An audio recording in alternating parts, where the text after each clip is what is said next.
system. Positive news. Intelligent. Welcome to one of the largest scale land restoration projects on the planet. Before this work, people relied on food aid just to survive.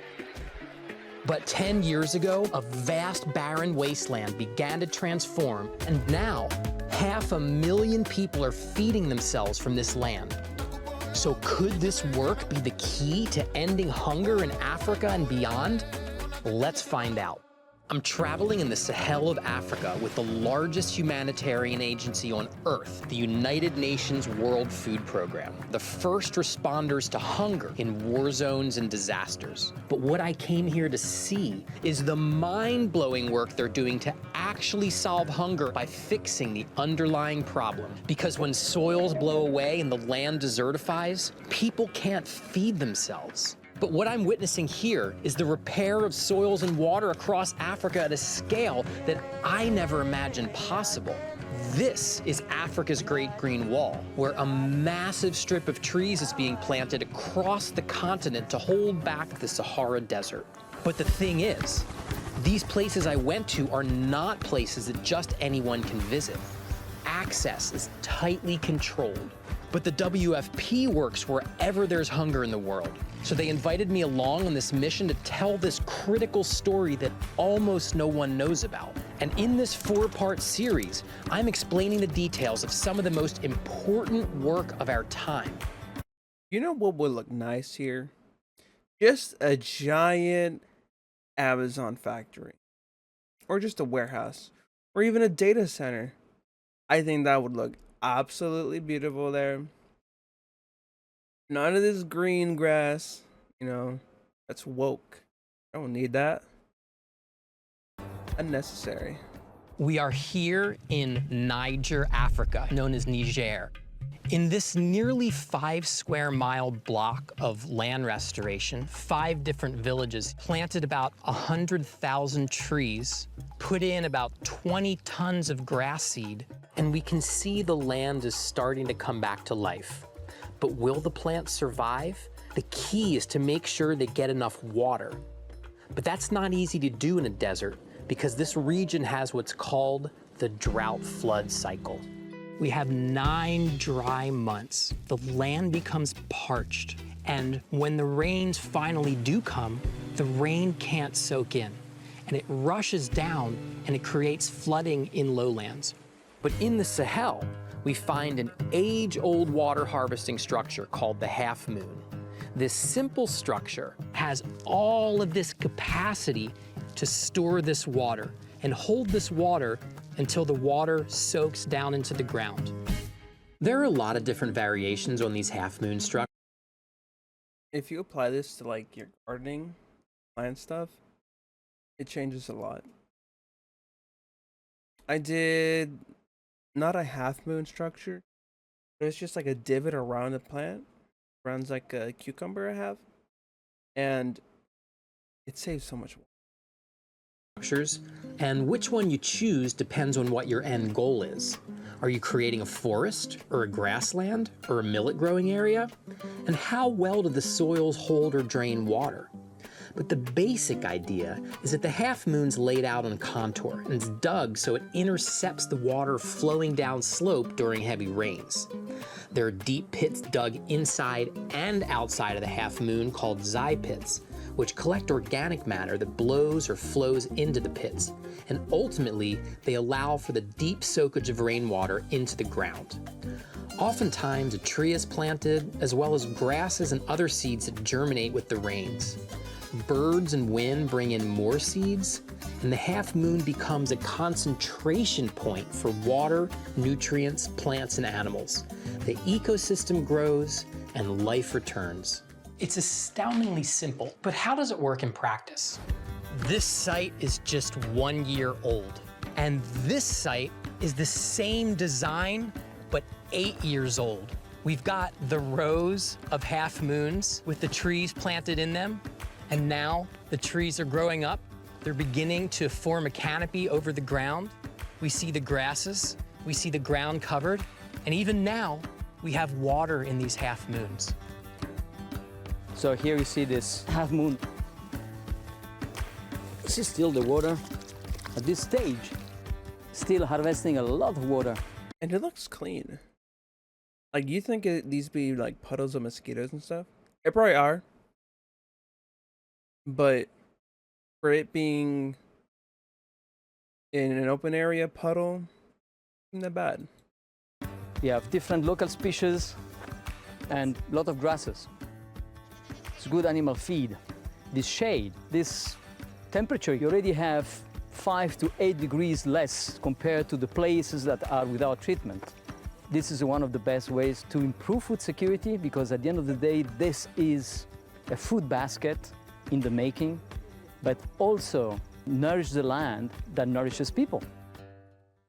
You must be wondering just how this restoration creates food. You see, when land's restored, it produces the grasses that feed livestock, which means people have milk to drink and meat to eat. The native Sahel trees produce leaves and fruits that can be eaten by the tough camels and goats who browse the thorny branches in times of Big-ass need camel. during the long dry season. The trees shade, they hold the soil, they soak in water, they nourish livestock. What I'd seen so far looked promising, but it's a pretty young site that hasn't fully developed. I couldn't help but wonder, is a system like this really enough to end hunger? To find out the truth, I needed to visit the very best site they could take me to near the southern border. You know, I don't know about hunger. I'm not gonna claim I know anything about this, but it's definitely a better vision for growing climate concerns. Definitely better for that. With Nigeria. The border is porous and there are militant groups that sometimes cross over, so we needed a military escort. But visiting this mature site was critical to seeing the full extent of what is possible in this kind of restoration work.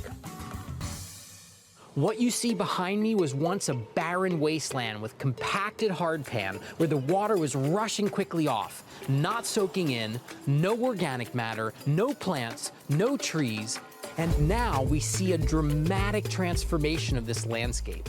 When we look at satellite images from the last 7 years, we can see that the area of bare exposed soil has literally dropped to zero.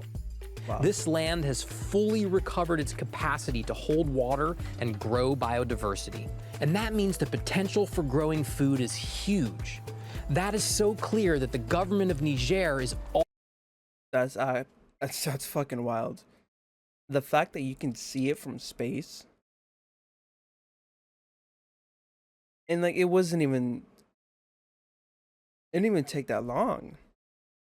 That's a lifetime. That's less than a lifetime to see that much change. all in for this mega restoration. And I got the inside scoop directly from the chief forest ranger of the state of Maradi. He took me on a thorough tour of the site and pointed out all kinds of fascinating details, including some pretty remarkable ripple effects of the restoration work on the greater region. Donc, et vous voyez, le niveau de régénération contribue vraiment à la concrétisation. Not gonna, this guy looks badass. I mean, talking about the environment with a full militant outfit, kind of badass. De la Grande Mirabette au Niger. So what I learned was, since we are at the edge of the Sahara Desert, this area is really affected by strong, hot winds coming from the desert. This can really dry out the landscape. But this site's continuous tree canopy actually breaks the force of those drying winds. The point is to actually block the expansion of the desert. And that's really important. Like, I've been wanting to do a food forest. Like, if I ever get the chance to do it, I'm gonna document it, of course. But also, I'd have to start off with windbreak. And that's to stop all the wind, especially here in California. We have strong Santa Ana winds that will break everything in sight. For example, we have currently in this house, we have banana trees. very tall, and then when they get like large banana hands, they break so easily. The wind will come in and just snap it in half and will fuck up the bananas. The bananas just don't grow. The plantains is what they are. They're plantains. The plantains don't grow. Plantains don't get sweet. The plantains just suck. So windbreak is absolutely important. Niger is one of the hottest countries on the planet. The temperatures are significantly lower in these forested areas. And it's not just deep in the interior of the sites where you have all these trees, it's also the edges of the sites. We're seeing the same temperature effects. This whole project has become a biodiversity net. All sorts of seeds are blowing in, birds are attracted, they're bringing other seeds. Right now we're here in the 3-month wet season. It looks lush and green. You can see all of this fodder. You can imagine the animals becoming fat.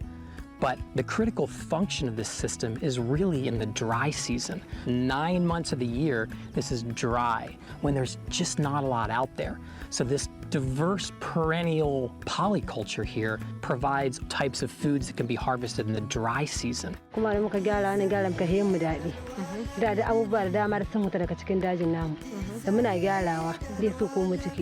There are different yields that grow here, even during the dry season. They're harvesting plants.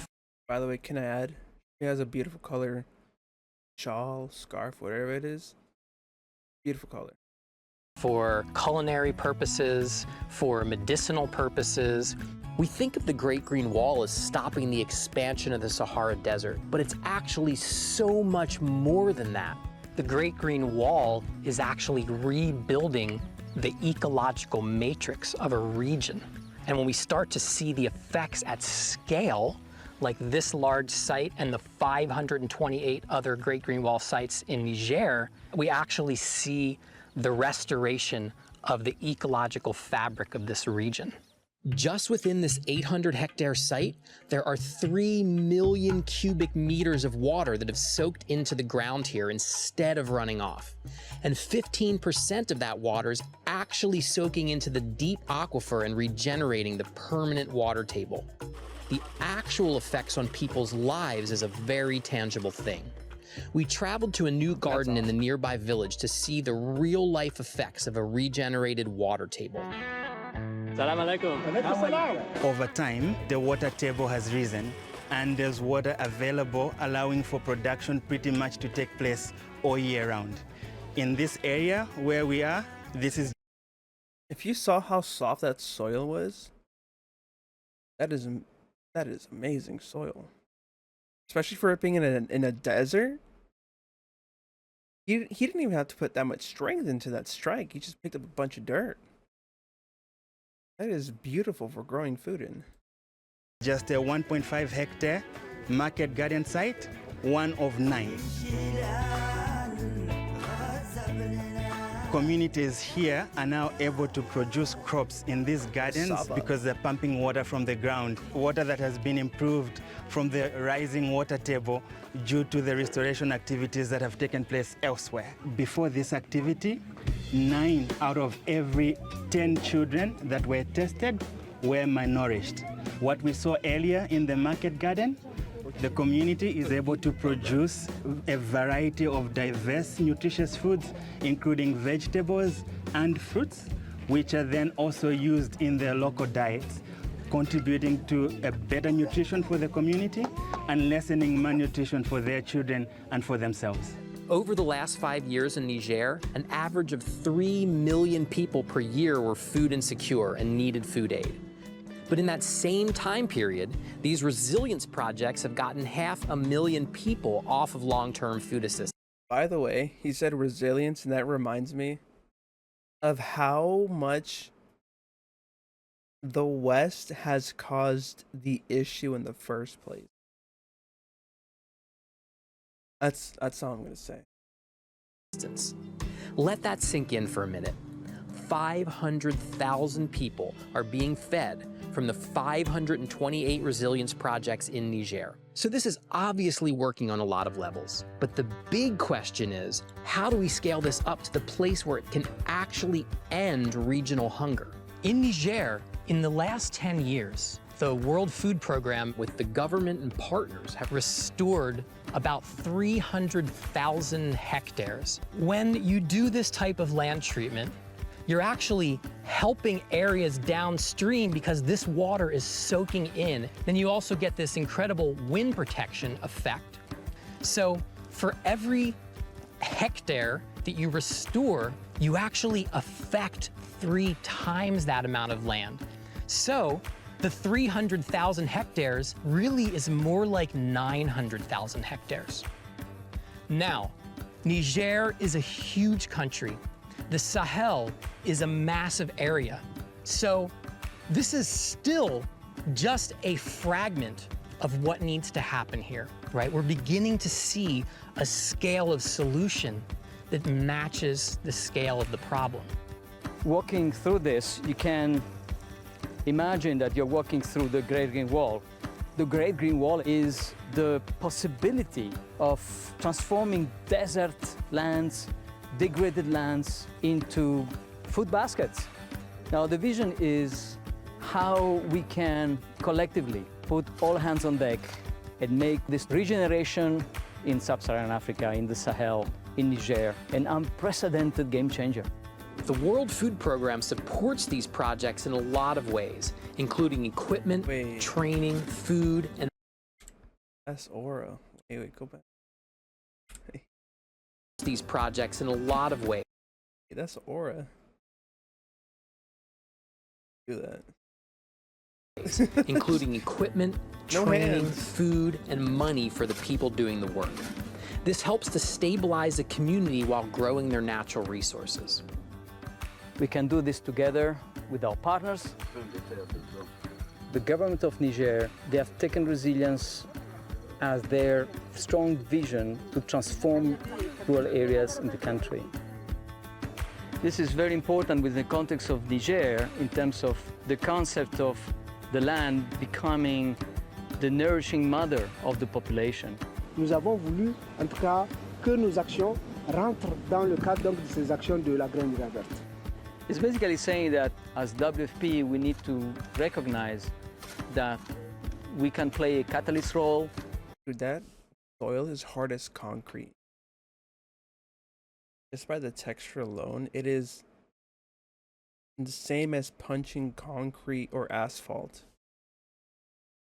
We can play a supporting role, but the biggest role and the biggest achievement is what actually communities are able to do by themselves. We really need to be engaged and motivated within the vision of the Great Green Wall. It means also a Great Green Wall against hunger. I don't know what he's saying.